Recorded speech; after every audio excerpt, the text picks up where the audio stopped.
Hey folks, I want to tell you a little bit more about me. I'm going to tell you about my grandparents and my mom and dad, and I'm going to tell you about what I take as far as vitamins and supplements, and also what you should not take or what I don't take and the reason I don't take them. Exercises that I do, and I'm going to talk a little bit about my Fitbit, which is my fitness watch here on my arm that you can see, and talk a little bit more about my grandparents and my mom and dad. This is just to give you folks a perspective as to who I am and where I'm coming from. And as I get more into these videos, I'll show you some of the exercises that I do, and I'll show you a lot of other things and tell you a lot of other stories. A little bit more about me. As I told you before, I'm 79, and I was in the military for many years, worked for the government for many years, and done some real estate things. And at 79, I'm really, really active. We've got a lot of rental properties to take care of, and there's always, excuse me, there's always a lot of repairs that need to be done, and there's a lot of work around the house that here needs to be done. So that's just a little bit more about me. What I take as far as vitamins and supplements, I'm a firm believer in taking vitamins and supplements. I take a multivitamin every day, and I take a vitamin C pill every day. I take vitamin B12 gummies. Those are ones that to get on the B12. Get the gummies, and I take vitamin D3. I also take a couple of prescription meds. One is a sleep aid. It's called let's see,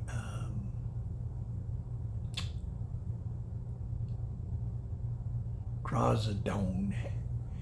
And then I also take a med that helps you urinate, and that one is called, I forget the name of it off the top of my head. And then I take another one, which is bupropion. That's for anxiety and depression, which runs in my family. And I've been on and off antidepressants for 25 years or so, and they help keep me calmed down. And I think Prozac and antidepressants are really, really good for people to take if they've got anxiety issues, or if they got depression or things like that. I mean, they really, really help a lot of people. What you shouldn't be taking. You see all these advertisements. I'm sure you see them on TV, you see them on TikTok, you see them on other places about these various magic pills. Snake oil is what I call them. And you often get celebrities involved in selling those things, and they're selling stuff that doesn't do anybody any good. They just charge you a lot of money for the stuff. So you need to research stuff really, really thoroughly before you spend your money buying that stuff. I've spent my money buying some of those things, and it's just wasting money. You really shouldn't ought to be doing that unless you really, really have some good evidence, not from just the commercial, but from doing research on the internet about whatever it is they're trying to sell and so forth. And if you do buy any of that stuff, I would buy a small quantity to see if it doesn't work, And if it doesn't work, quit buying any more of it. But there are certain things regarding aging that you're not going to be able to change. You know, there's no pill out there to make you young. And I mean, those days are over for me. I'm kind of glad they're over in a way, because when I was a young man, I was pretty hyper, and I had a lot of testosterone. And living through that time in my life, it was very trying. I'm lucky I made it through that time in my life without being killed, or without killing someone, due to the high testosterone levels that I had and the anxiety and so forth. But I was successful in making it through those years. And I'd like to go back and be young again, but as long as I could take my knowledge and my money with me, that would be really nice if I could do that. But I'll tell you what, one thing I don't miss about that is about being youthful and so forth, is the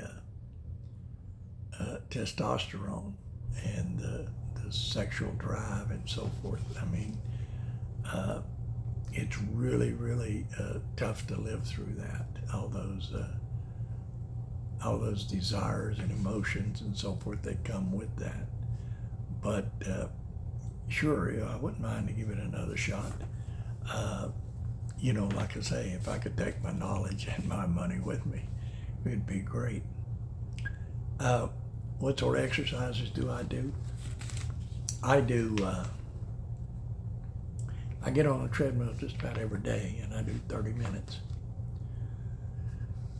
I start out at 20 minutes a mile. That's 3 miles in an hour. And then I work my way on down from there. And I'll get down to 15 minutes a mile. That's 4 miles an hour. And I'll go at that rate for maybe 10 minutes or so, or maybe 15 minutes, and then I'll drop it on down to 14 minutes a mile, and then I'll go on down to 13 minutes a mile, then get on down into the 12s. Now, the last few years I have gotten down around 12, and then to 11, and then to 10. Used to, when I was young, running 8-minute miles was fairly easy for me, and running 9-minute miles was really easy. And I've even ran 6-minute miles. Now, 6-minute miles for me, that was back then, that was really, really, really putting out, and that was really tough. The world record now for a mile is under 4 minutes. So, I mean, those athletes are really, really moving. But when you're older, you know, if you can do a mile in 15 minutes or a mile in 20 minutes, you're doing really good. And there's a lot of people in the 30s and 40s that can't even run a mile. And I can get out here and I can run 3 miles. Although I want to tell you something, when I run 3 miles, I'm running slow. I always tell people when they're talking to me, and I'll say, well, I was out there running and I ran, a couple of miles, but I had this snail and this slug that would keep passing me on the track. And try as I might, I could never catch them. So that's kind of a funny thing that I tell people. And but I get on the treadmill and I enjoy doing that. The nice thing about the treadmill is you go at a constant pace, and you can get your heart rate up. Like I say, I wear this Fitbit here. This is my and I've been doing Fitbit for probably about 10 years or so. I've gone through a lot of Fitbits. And they're great. It tells you how many steps you got a day and what your heart rate is and lots of things. It also tells you what your resting heart rate is when you sleep. And it tells you about your zone minutes, how many zone minutes you get, how many zone minutes you get at peak heart rate mode, and then at cardio heart rate mode, and then at fat burn heart rate mode, and then at stationary. So I really like my Fitbit watch.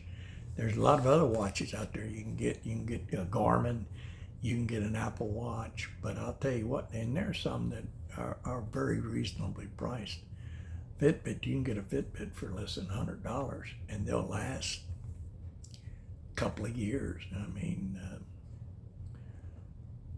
they eventually wear out just like anything, but you can get them that'll last quite a few years. And I think they're worth every penny. And I really enjoy mine. I really use it. So a little bit about my grandparents. My grandparents were both farmers, and they had a lot of kids. Well, that was back in the day when people had a lot of kids. My one grandfather, Henry, he had like 21 kids. He had like 12 kids with his first wife. And by the way, she died in childbirth, giving birth. And then he married a much younger lady. I think he was right around 40 and she was less than 20 or something like that. Or he was in his 30s and she was less than 20. The family was afraid this young girl was going to get out and get in trouble and so forth. So anyway, Henry married her, and they had like 11 children. And both Henry and her passed away at an old age. And my other grandfather, he had a lot of children too. He had like 11, 12 children, and they were both farmers. They got out and worked in the field. And my grandfather, Henry, was kicked off of a horse when he was about 86, and he never rode a horse after that. But I think that probably he deserved being kicked off that horse because he was kind of cruel to his animals. He's like a lot of people. They believe in obedience, and there are several different ways you can get obedience. You can get obedience through a whip, through whipping people and demanding obedience.